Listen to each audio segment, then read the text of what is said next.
Welcome to the interview. I'm Marcus Carlson. Today I'm sitting down with a man who arguably has one of the toughest jobs in Europe. Yanis Varoufakis was thrust into the international spotlight earlier this year when he became Greek finance minister.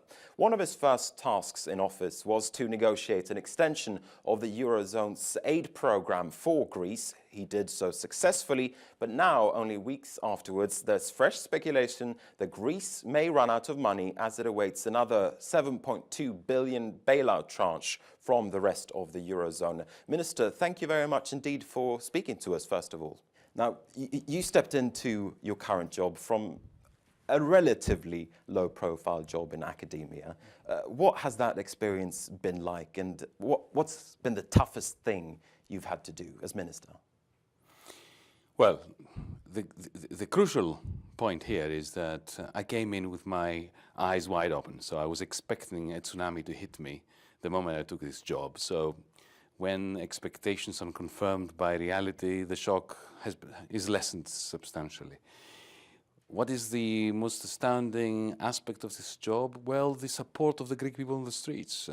One is not used to the notion of a finance minister who can walk around freely and actually be supported and patted on the back. That has taken me aback. So you're feeling support from the Greek population? So far. Now, it's unclear how much money Greece actually has in its coffers at this stage. It's one of the things that is being talked about in international markets. How much money does Greece have at the moment, and when will the money run out, so to speak? There's talk of 1 week, 2 weeks, 3 weeks. Nobody seems to be very sure. Well, this is a very impertinent question to put to a finance minister.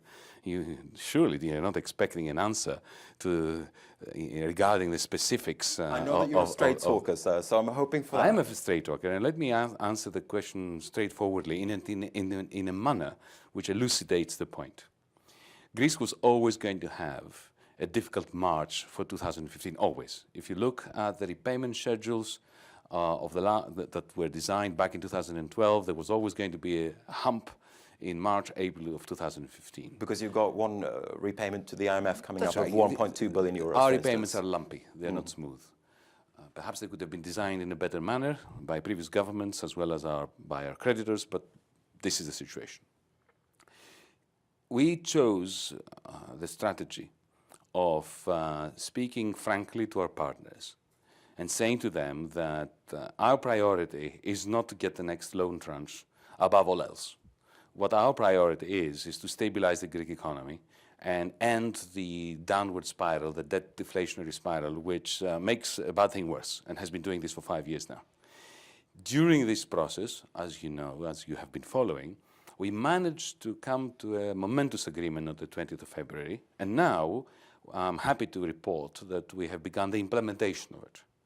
Just as the Greek government is doing its bit to implement the policy, today we had the commencement of the Brussels Group negotiations between the institutions and the Greek government. Technical talks.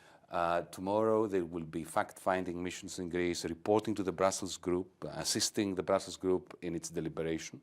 But what does that mean in terms of having money in the next few weeks and the next few months to come? Well, what it means is this. Europe operates in a particular fashion that everybody knows. It's quite bureaucratic, but nevertheless it works. It operates on the basis of compromise and dialogue. We are part of this dialogue. The process has started to implement the 20th of February agreement. The Greek government is doing its part, and we have no doubt that the institutions will do their part, which is to make sure that a relatively small cash flow problem, particularly connected to a repayment to the IMF in the next few weeks, is going to be smoothed over. So you say that there is a problem, but you're going to Of course, there was always going to be a problem. As I said, the time schedule of the Greek repayments always had a lump in March and April. This was always known. And however, because it was known, the institutions and the Greek government have taken measures, and I'm sure we will come to an agreement that will see to it that a small cash flow problem is not going to be allowed to derail a process that we all worked very hard to establish, to commence, and now we are in the process of completing it. But just to be clear, you're saying that you might postpone or push off your debt repayments? No, I didn't say that. What I said was Greece is doing its part.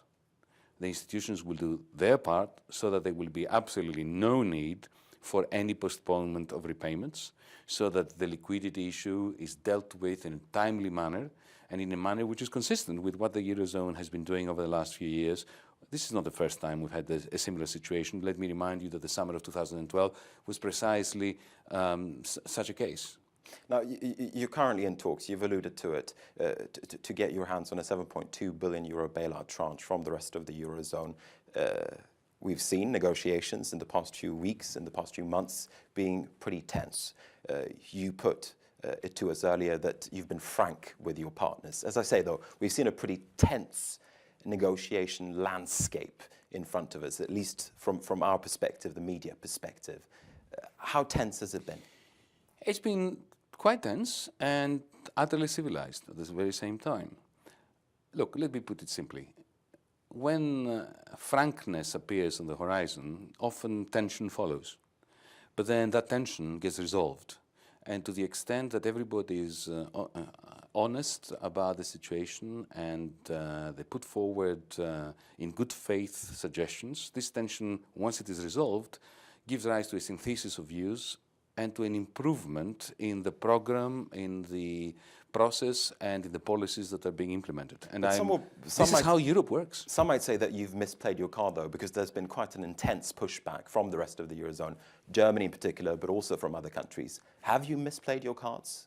Absolutely not. And let me be clear on this. There is no doubt that the Greek problem irks many of our colleagues in Europe. And they would like to imagine that they've put it away, that it's on autopilot, it's being resolved, the Greek government does what it's being told to do or what it has agreed to do, and the money flows from one loan tranche to another. I wish that were the case. The reason why I'm standing here or sitting here in front of you, the reason why we were elected, was because the Greek people decided that the program that was being implemented, while on autopilot, was not leading to a good place. It was reinforcing the crisis rather than resolving it. Mm-hmm. Now, there is institutional inertia. No institution or set of institutions like to be told that the program we've been implementing has been a failure. So when you come out and you say those words, clearly there's going to be tension. But it is our moral duty to our partners to say that this particular program has been failing. Why? Because this program costs our European partners a lot of money and our international partners. And we can't afford to throw more good money after bad money. And this is why this government has actually done quite a heroic thing, quite a brave thing. We've said, we're not interested in the 7 point something billion, I should say, loan tranche. Above all else, we place the conversation on how to stabilize Greece so as not to continue to be a burden on our partners. And that, I think, needs to be commended. And we didn't overplay any card. But let me push back a little bit when you say that it should be a conversation. We've just heard recently from the Greek Justice Minister that he's ready to implement a ruling in Greece that would allow the country to cease German assets in war reparations from the Second World War. Is that a statement that's helpful? You're touching upon an issue that has historic, moral, and even cultural significance. Mm-hmm. This is not a question that you should properly put to a Minister of Finance engaged in negotiations with our partners. The two issues are utterly separate and should be kept quite separate. But they're being tangled often. I know, but my job is to nonetheless. Disentangle them. My job is to make sure that separate issues are not allowed to be entangled. But since we are all citizens of Europe, let me just wear for a moment my hat as a European and say that those historical duties and legacies need to be dealt with sensitively from all sides. We should not allow the past to rein in on the present and to impede the future. But at the very same time, let me also make a point. Unfortunately, this crisis of the last 5 years has turned one proud nation against the other. This is something we should avoid. When I go to various northern European countries, I'm often asked on the street, when are you going to pay your debt back? A debt is a debt is a debt. Well, if that is true, then a debt must be a debt and a debt everywhere. And all sorts of debts, especially those that are weighed down by historical significance. So you want Germany to pay the war reparations? Unless, of course, we all decide that debts can be forgiven and can be restructured, which is something that every economist, every banker, every bankruptcy lawyer, and every historically minded citizen should take very seriously. I just want to look ahead a little bit. I want to look ahead to a scenario where Greece remains in the Eurozone. There's been talk of a Grexit, but I want to look at a scenario where Greece remains in the Eurozone. We've talked It's the about... only scenario, sir. I take your point. If we're Europeanists, but if we look we ahead, must put out of our mind the notion of the fragmentation of the Eurozone. This is a very dangerous thought, and it's one that should be expunged from our mindset. If we look ahead, though, after all that's been said and done, we've seen billions of euros pour out of Greece in the past few weeks. People, ordinary people, have taken their euros out of Greek bank accounts and they've put them elsewhere. How will you, as a government, regain investor confidence and regain the confidence of ordinary depositors in Greece, even? If we look ahead. Allow me to answer the question by rephrasing it. The question is not how are we going to regain the confidence of depositors and investors, more generally speaking. I'm broadening the question. The question is how is Europe going to do it? Because when the international press, politicians around Europe, begin to contemplate Grexit, Brexit, Spanish exit, whatever exit, whenever we start contemplating the fragmentation or amputation of various parts of the Eurozone, we are creating a prophecy that is very powerful and which is self-confirming. Europe should do what Mr. Draghi did in the summer of 2012 so effectively. Remember what he said? That the ECB will do whatever it takes to preserve the Eurozone.